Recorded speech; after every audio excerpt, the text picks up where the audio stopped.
All right, investigators are sifting through the rubble of Flight 3407 right now. They found the black boxes, both of them. They're on their way to Washington. There are other clues, though, apparently, as to what brought down this plane.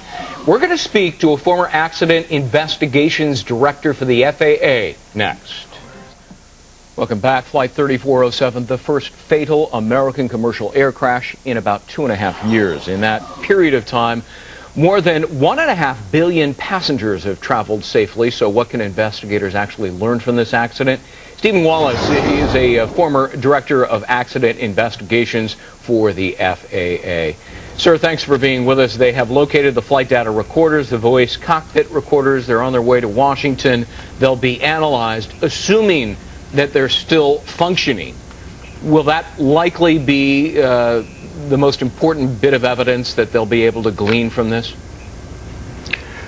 It often is. This is a very modern airplane. It will have excellent digital flight data recorder and excellent cockpit voice recorders.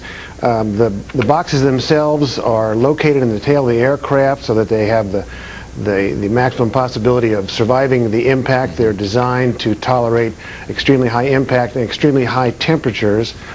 So the board will quickly determine, the NTSB, if there is good usable data. I suspect that there is. And well, let me ask you about the weather conditions, because there was freezing rain, two pilots on two different airplanes right around the same time reporting a substantial buildup of rime ice. I presume that would have been on the wings, but maybe the propellers as well. Talk to us about how that alters the aerodynamic functions of a plane. Well, I begin by saying that it's day one of the investigation, so everything is on the table. We have heard the reports from other pilots of icing. I would point out this aircraft is very capable of dealing with ice. It has a sophisticated ice protection system. It has heated propellers, heated engine inlets, heated windshields, and pneumatic boots for the wings and for the horizontal and vertical stabilizers. Ice is always has been a challenge in aviation, because it can very rapidly add weight to the plane and degrade the ability of the wing to produce lift. Here are the eyewitness accounts and ear witness accounts of a couple of people. One woman said the sound of the plane was labored, unusually loud. Another said it sounded like an airplane sputtering. It was a totally different sound. And still another said the plane sounded quite loud, unusually loud, and then the sound stopped. 2 seconds later, a thunderous explosion. What does that tell you? It doesn't tell the investigators much at all. Those reports, like the ones you just repeated, are very common with accidents.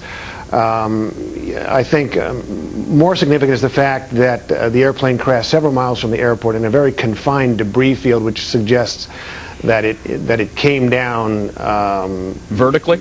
Vertically or close to vertically. It wasn't a matter of making a normal approach angle at all.